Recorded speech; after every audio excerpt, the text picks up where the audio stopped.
সাহু সিজদা আমাদের দিতে হয়।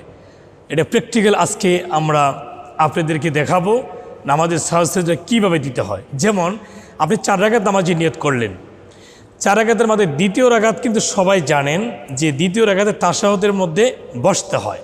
যেমন আমি তাশাহুদে বসছি, এটা দ্বিতীয় রাকাতে আমি পড়ছি, সিজদা থেকে উঠে বসলাম। দ্বিতীয় রাকাতে আপনি ভুলবশত বসলেন না, আল্লাহু আকবার বলে আপনি দাঁড়ায় গেলেন। দ্বিতীয় বইটি কিন্তু আপনি বসলেন না, ভুলবশত আপনি দাঁড়ায় গেলেন। এই যে আপনি দাঁড়ায় গেলেন, আপনাকে দেখেন সাহু সিজদা দিতে হবে, সাহু সিজদা দিতে হবে।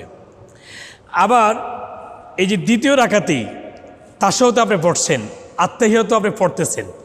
তো দ্বিতীয় রাকাতের নিয়ম হলো শুধু তাশাহুদ পড়বেন, আত্তাহিয়াতও পড়বেন, পড়ে আবদুহু ওয়া রাসূলুহু পর্যন্ত।